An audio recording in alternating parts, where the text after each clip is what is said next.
A quick update on Vault Resources, a natural graphite stock with loads of potential.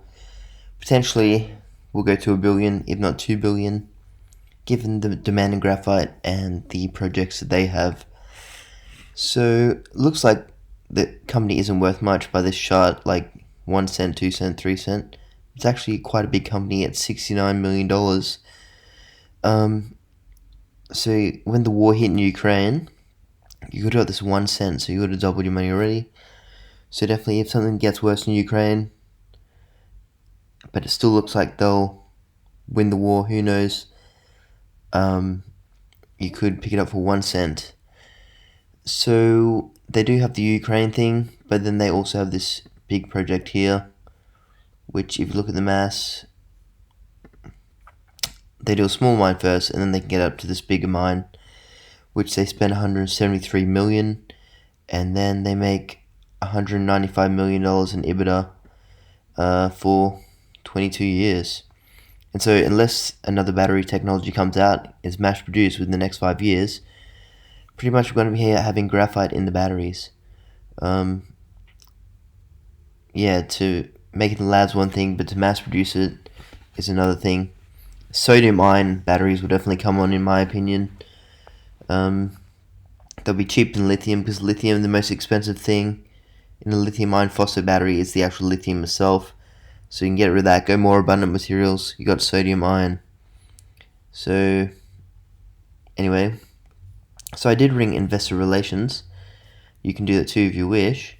So this project, they own 70% in Ukraine. They aim to do about 9,000 tons this year. It has capacity to do 30,000 tons, but the limiting factor, as told by investor relations, is the actual people. So to do 30,000 tons, they need to be going day and night like that. The country's in war. It's not affecting this area, but they are in war. Also, the reagents they use to process the graphite, they can't get that from some areas in Ukraine now, so they have to get from elsewhere. Things like this is what is affecting the production. So it does have nameplate capacity of 30,000 tons, but they're aiming just to do 9,000 this financial year, which might bring $5 million of profit overall, or $5 to $9 million. And apparently there's still huge demand for the graphite. He can't really give an OPEX because things are so up and down. So once they get into more steady production, they can give the OPEX on how much money they are making. But really, if you invest in Vault, you want the war to end and things to get back to normal. Also, this mine, it has 30,000 tons, can do 30,000 tons, which might mean $30 million of EBITDA per year. But it can easily grow. The other thing I was told by investor relations, they could easily grow this to more size, to 100,000 tons per year, and that's $100 million. So pretty good for a company you can buy for $100 million if they're going to make that per year. So apparently it's not a JORC resource, so they can't list on the ASX, but apparently there's a lot more graphite that they can mine out of this one. But don't take my word for it. And if that fails, then they got this card up their sleeves, which is a huge one, as I said before. You can start small and then do the bigger one. They've got offtake happening, the downstream happening. So pretty good vault. Who knows where the market's going to go in the next couple of years, but around 2026 they expect the shortfall in graphite, and there's going to be a lot of graphite players that will do well. You don't know which ones, but you can have a fair guess by the resource size, things like this. So Vault, if you can get this for 1 cent, it's a pretty good bet, in my opinion. Even now, it's pretty good buying. That's not the correct market cap. Always go to the ASX website. So 87 million. They got like 2 million in cash. And yeah, so the reason you pay more for this than other graphite ones is because that Ukraine mine. Some other ones I'd mention is SGA and the ASX. Huge resource, huge grade in Kazakhstan, which is really cheap for getting workers. Yeah, halfway between China and Europe, so this could be a good company. It's not 15 million, but they do have about 8 million in cash, and I think it's about a $30 million stock. It did go right up as people got excited on the IPO, went to 60 cents or something. Now back down to decent buying.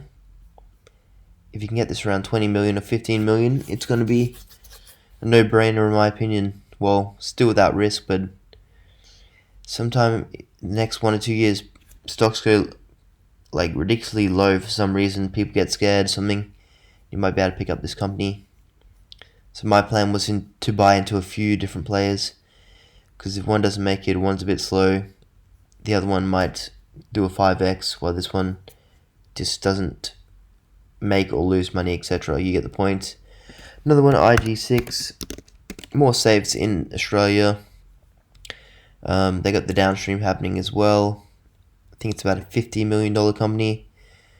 They've actually created the spheronized graphite here in Western Australia. And another good one that probably will go quite a bit higher. Take in mind it's in Australia. They're going to get government grants, no doubt, to fund the mine. Western Australia's got probably plenty of money from other iron ore projects. They'll say, yep, we need to invest this back into the community, into graphite. And this is another one I see going well. One last one. It's not on the ASX, it's on the TSX. Mason Graphite.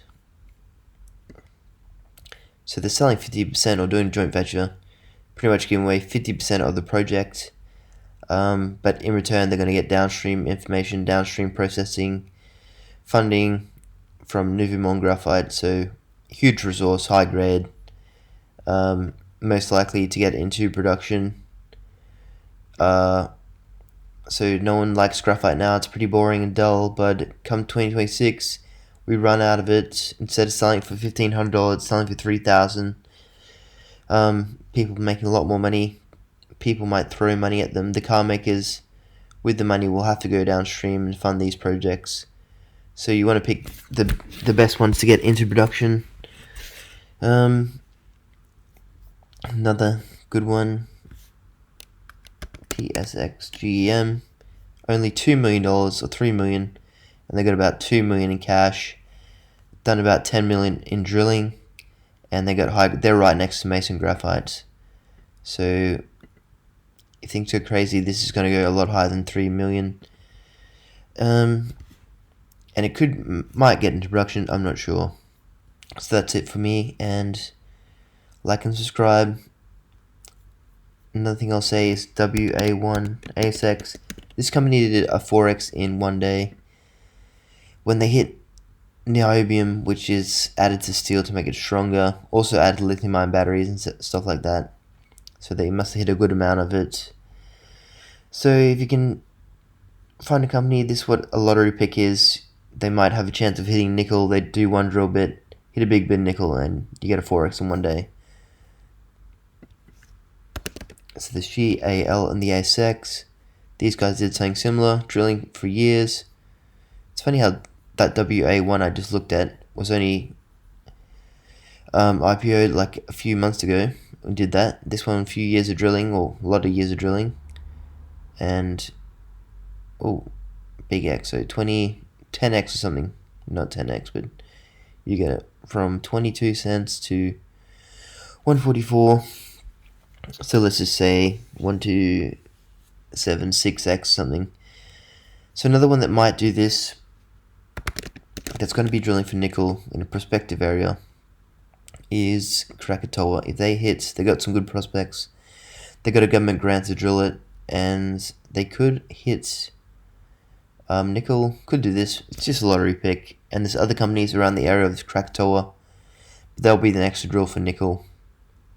They said they're going to drill for nickel a while ago, but they're getting closer. They got the grants. They got the grants and they got the licenses in place. So who knows? They could drill, hit something big, and this could go from 20 million to 200 million in a very short time if they hit a big thing in nickel. So it's all in the drill bit. That's a lottery pick one. They do have rare earths there as well, so it's not just goes to zero if you that don't hit. They've got the rare earth upside as well. And we need rare earths because they go to make the electric motors in electric vehicles. Rare earths make it more efficient motor, meaning you need less energy, less batteries on board, can be lighter, more efficient. Anyway, so rare earths is important for the electric future as well. A lot of rare earths in cars, and rare earths, heaps of it in wind turbines. So that's it, and see you in the next video.